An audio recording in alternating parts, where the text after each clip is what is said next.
alone at work night shift.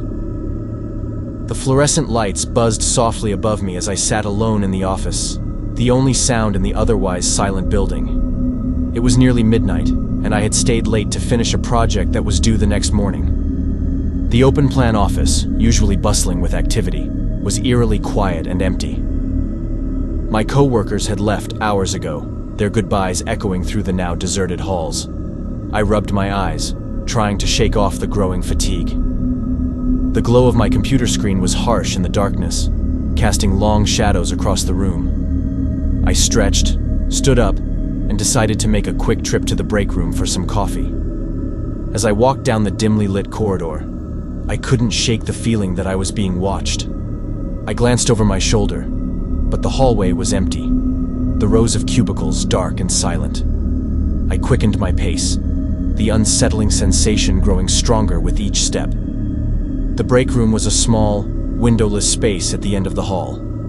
I flicked on the light and started the coffee machine, the familiar hum somewhat comforting. As I waited for the coffee to brew, I heard a soft, almost imperceptible sound. A faint tapping, like fingers drumming on a desk. I froze, straining to hear. The tapping continued, irregular and seemingly close. My heart pounded in my chest as I tried to pinpoint the source. It seemed to be coming from one of the nearby offices. I grabbed a coffee cup, my hands shaking, and slowly made my way toward the sound. The tapping stopped abruptly as I approached, replaced by an oppressive silence. I peered into the darkened office, the only illumination coming from the faint glow of the streetlights outside. There was no one there, just empty desks and chairs. I took a deep breath, trying to calm my nerves.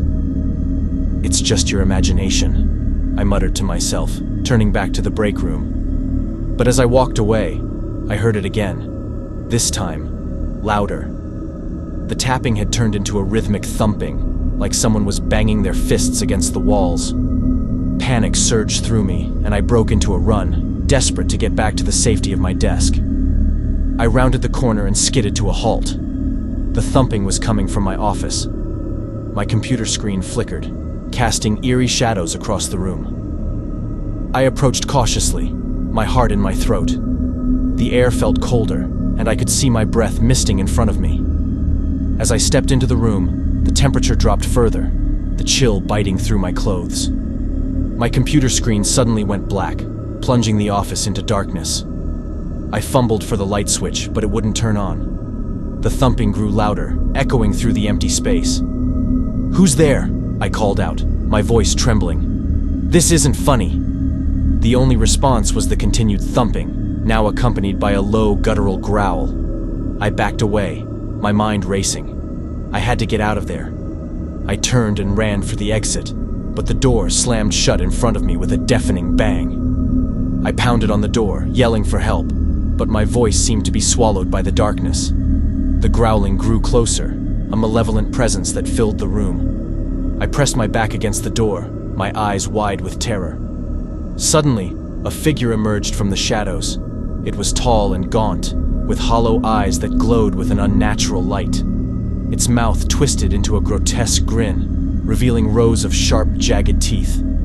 It reached out toward me with long, bony fingers, its growl reverberating through my very bones. "Stay away!" I screamed, but my voice was barely a whisper. The figure laughed, a chilling sound that sent shivers down my spine. It stepped closer, its eyes locking onto mine. I could feel its cold breath on my face, its presence suffocating. In a desperate move, I lunged for the light switch, hoping that somehow it would work.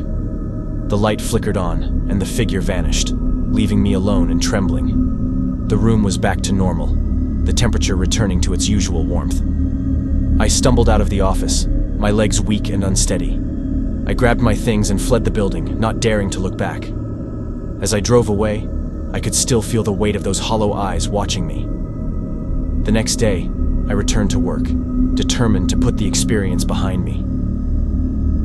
But as I walked past the break room, I noticed something that made my blood run cold.